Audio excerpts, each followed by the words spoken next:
Back in the 60s when I was in elementary school, I guess now they call it grade school, they used to have jobs for the children, to give you a sense of responsibility. You could be a play guard. That means you would go and, as an older child, you would go and watch the, kindergartners and first graders play. Or you could be a crossing guard.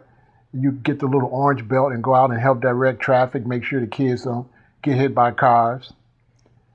But for the little boys, like in the fourth grade, the only job you could get was a milk boy.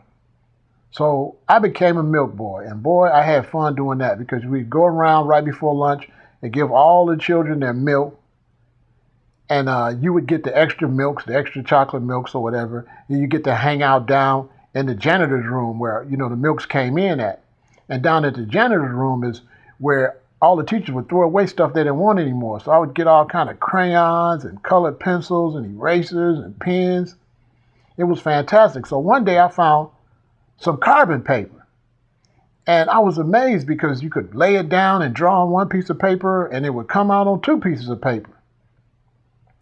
So I took this carbon paper and I ran home after school and I had the carbon paper. I was excited. I was just a drawing, just a writing and just a drawing.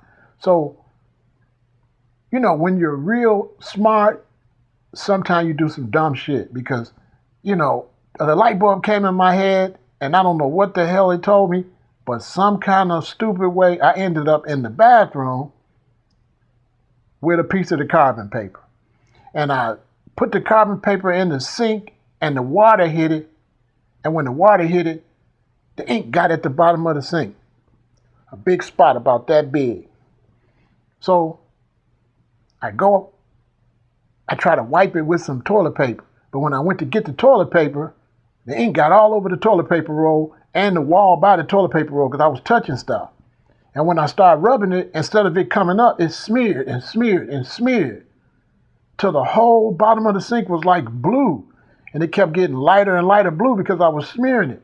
But then it was getting all over my hands. So every part of the sink I was touching to turn the water on, that got blue.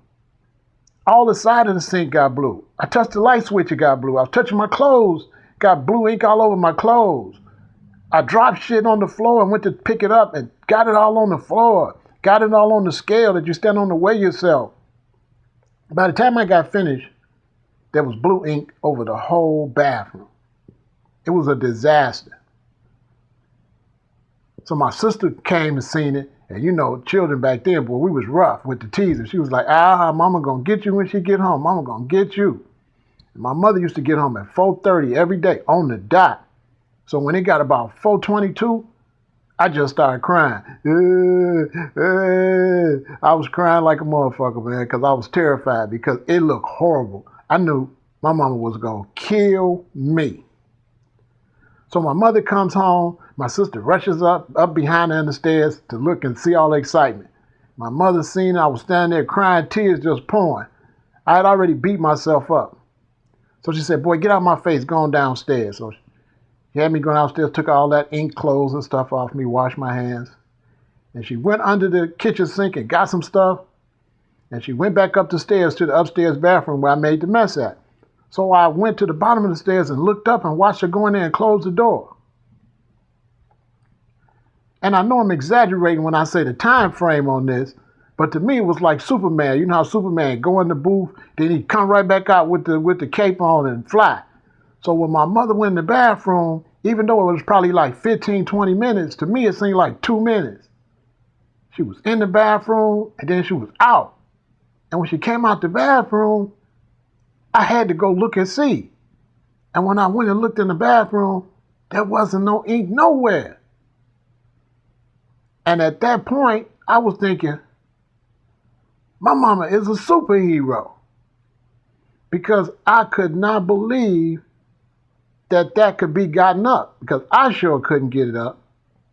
And it was just amazing. If it did get up, I would imagine my mom would have been in there scrubbing at least an hour and a half. But I mean, seriously, she might have really only been in there 5 or 6 minutes. She probably used some Comet or something, but I didn't know nothing about that back then. All I know is Mama went in the bathroom, came out, and it was just like it was before Mr. Genius went in there with the carbon paper. And I'm telling you, man, if one of you Kemetic brothers would have came to me and said, the black woman is God, I would have believed you that day. Because my mama did that like a god, like a superhero. And that was a really amazing thing for me. After that, I was at awe of her. I thought she could do anything. Real talk.